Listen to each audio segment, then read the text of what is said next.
All right, welcome back everybody. Gamecock Chuck back with another video for you. Got a good one. We're going to talk a little bit about the South Carolina-Kentucky matchup coming up Saturday as far as football. So make sure you guys like, share, jump in the comments, let me know your thoughts on it.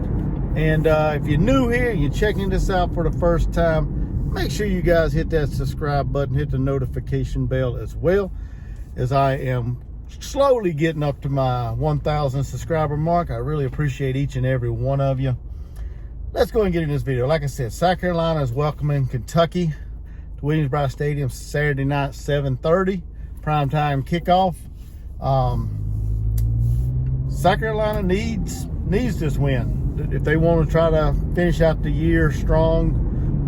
For 4 straight in November to get bowl eligible, they need this victory to get them closer. Right now sitting at 4 wins, 6 losses. Kentucky's coming in 6-4.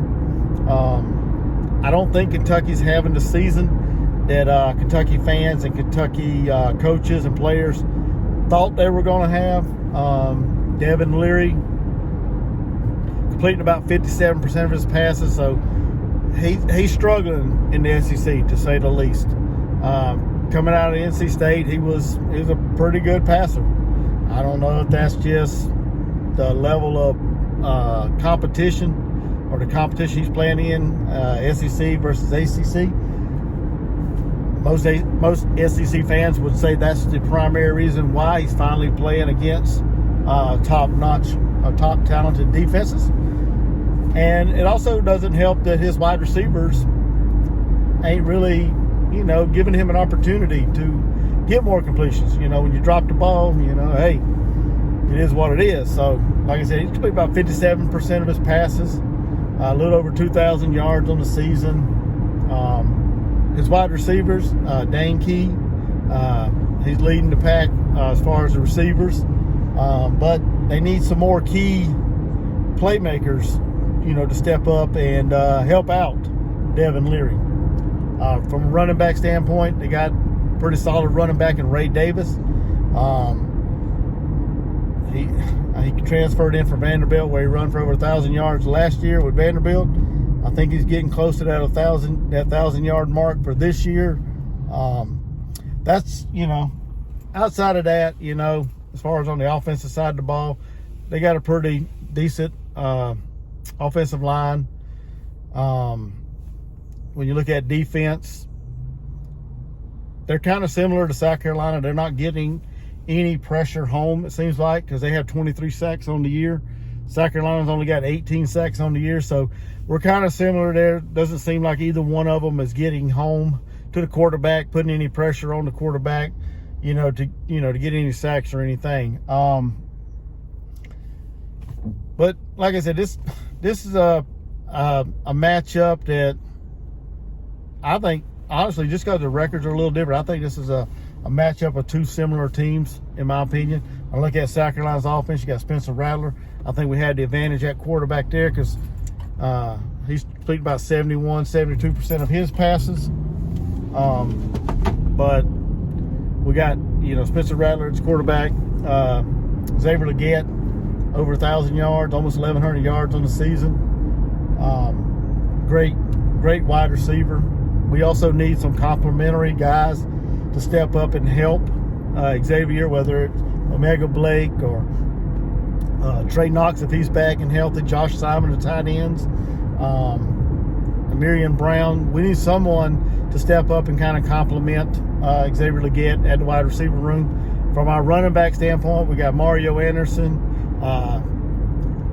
He's only got a little over 600 yards, but he didn't start the year at the running back position because Coach Beamer and the staff decided they were going to go with Dakereon Joyner, going to experiment with that package, having DK go from quarterback to wide receivers to running backs. And they thought they were going to experiment with that, and that really didn't come to fruition like they thought. And now DK is injured, and I'm not sure exactly how long he's going to be out.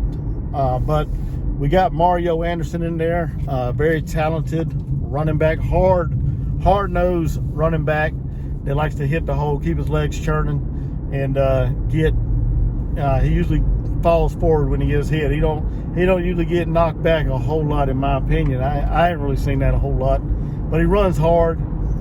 He's not the fastest guy out there on the field, but he can, you know, he can take it to the house if he got the opportunity. Like I said, he can keep his legs churning, break tackles. That was proven the other day, last weekend against Vanderbilt, where they had him bottled up and he broke out of there and ran for 72-yard touchdown. So we got a very good running back, or we got a good running back handling the snaps. We got to get we can't lean on him the whole game. I think we need to get some more running backs in there, whether it's DJ Braswell, DJ Twitty, Wayne Harris, somebody, since Juju's out with a broken collar. We need to get somebody in the backfield to kind of take some of the load off of Mario. I don't think we're going to be able to run him 25, 30 times a game. I don't know. I could be off. He may be up to handling that load. I don't know. It's a big step up from Division II to Division I SEC competition. So I don't know if he can handle that kind of load in the SEC.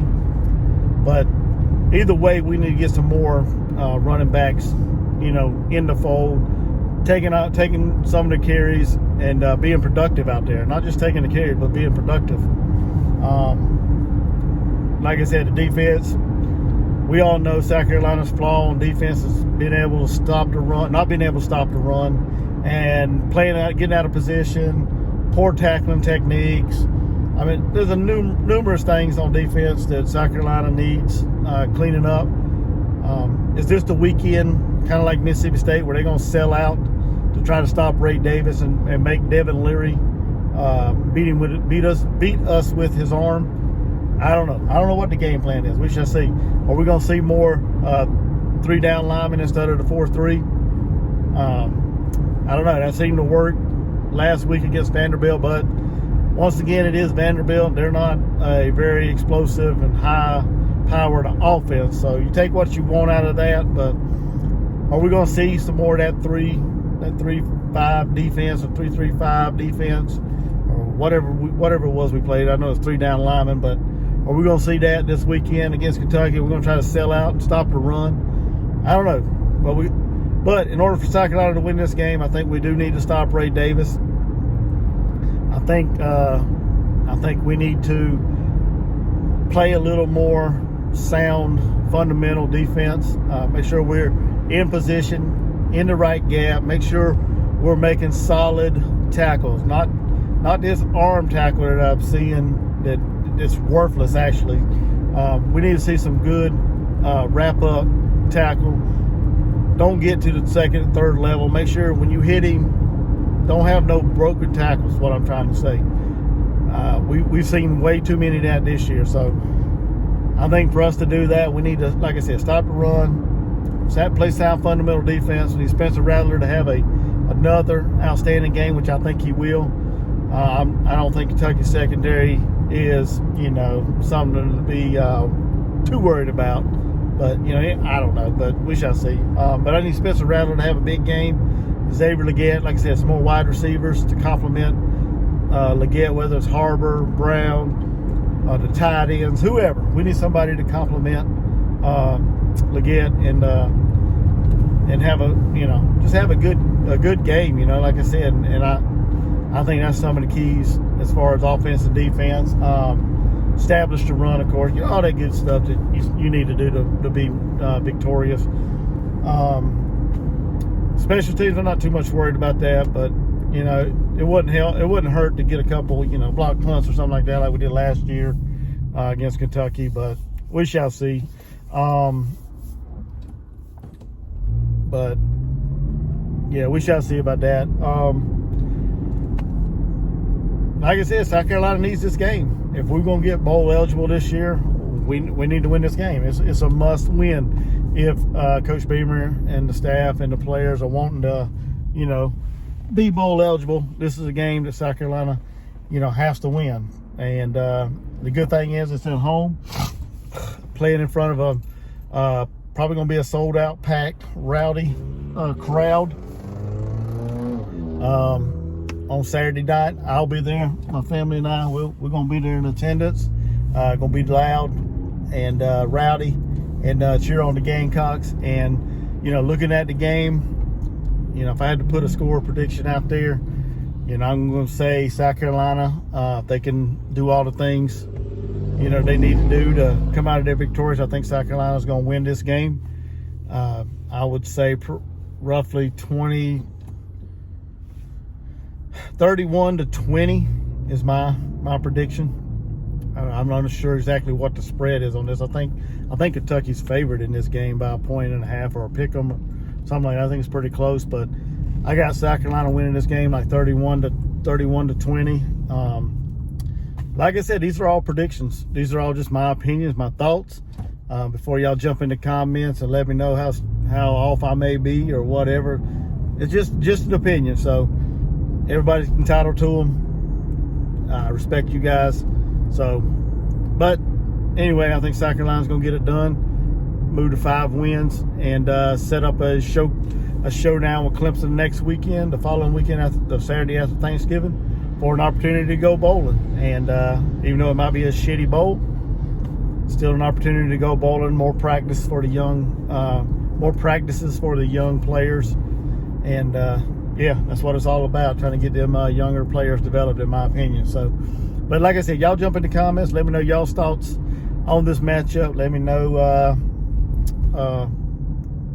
what y'all's score prediction is, and don't forget to hit that like, share, and if you're new and you like Gamecock content, I do basketball, women's, men's basketball. I got to get on to do a little more men's basketball. I haven't done a whole lot of them, but I do men's, women's basketball, like I said. I also do football. So make sure you guys hit that subscribe button if you like Gamecock content, if you like this kind of stuff. Like I said, hit that subscribe button, hit the notification bell. I'm trying to get to that 1,000 mark. And like I said, I appreciate each and every one of you that subscribe to this channel. And y'all have a blessed day. Until the next video, Gamecock Chuck, I'm out. Go Gamecocks.